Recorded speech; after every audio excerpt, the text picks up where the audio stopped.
Is the Microsoft 365 China just simply running locally? No, it's different. In this video, we will explain the key difference between those two products and how they set up in your company with your company in China. Joining me is Martin, our senior technical at Jet IT Services. He has a lot of multinational company experience and Microsoft 365 migration experience. Thank you for joining me, Martin. Yeah, thank you for inviting me. Happy to be here. So does this go beyond where the services physical sit? Yeah, exactly. Because it's a separate cloud environment, the difference really goes further than where the data is located. It touches things like identity, like management, feature availability, support, and of course, very important for the users, their day-to-day experience. And of course, also very important, the connectivity, the speed within China. Yeah. Let's break those down one by one. Where should the company start? Well, that's a good question. And start with the cloud environment itself, because that's the foundation everything is built on.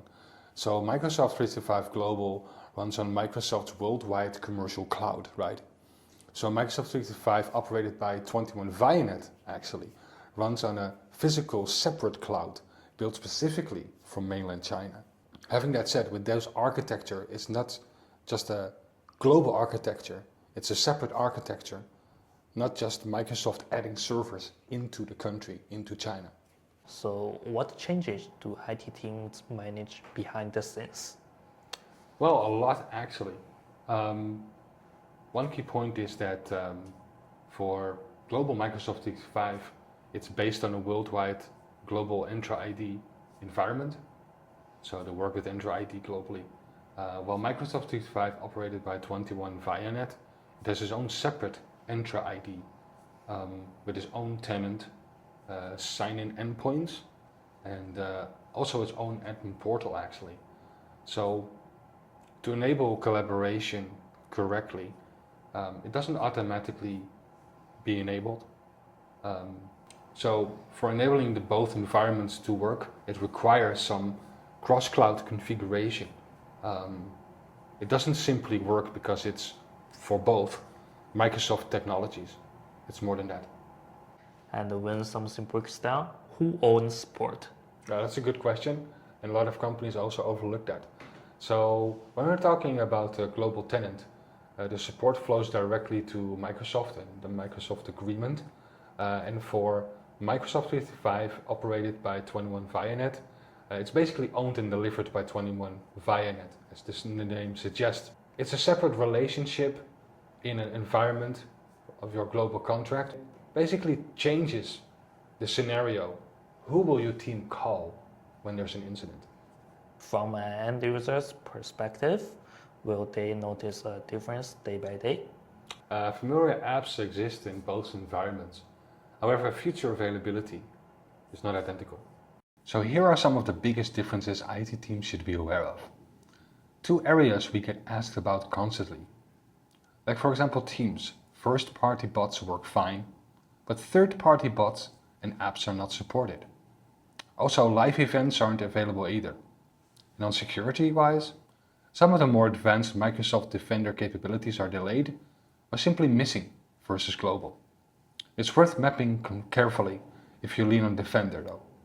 And Microsoft publishes separate service description for the Chinese environment, and companies should review those services by services. And the speed, does that also depend on the environment? And that's the counterintuitive part, and it's something that we consistently see throughout our projects rather than something Microsoft publishes as a rule.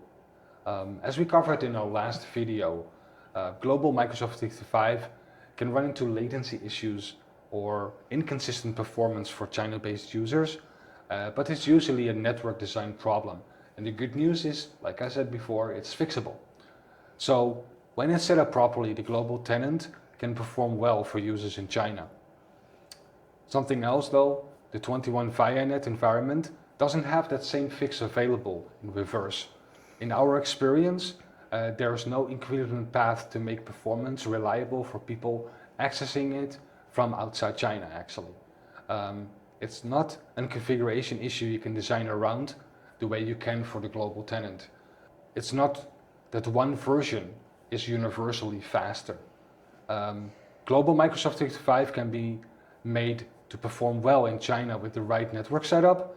The 21 ViaNet environment doesn't have the comparable fix for reaching outside China. And how about the collaboration between China-based teams and global colleagues? Well, it's supported in many scenarios, but it's actually not a substitute for everyone being in one global tenant. It really takes a deliberate configuration, and companies need to weigh that against how their teams actually work together. So if we summarize, Microsoft 365 China and the global version, the China version which operated by 21 ViaNet on the same services running in different locations. They are separate cloud environment, different in infrastructure, identity, administrator, feature availability, and even collaboration. Yeah, that's right. And that's precisely why they shouldn't be treated as a licensing decision. It's actually an architectural decision, one that needs to be aligned with how your organization operates, actually, not just where your users happens to sit. Thank you, Maarten, for joining me today. We covered a lot of difference, and I hope this can be valuable for the companies and organizations out there. We are Jet IT Services. We help multinational companies manage IT operational and Microsoft 365 collaboration across Great China and APAC. If you find this video helpful, don't forget to like this video and subscribe for more practical IT insights on operating successfully in China.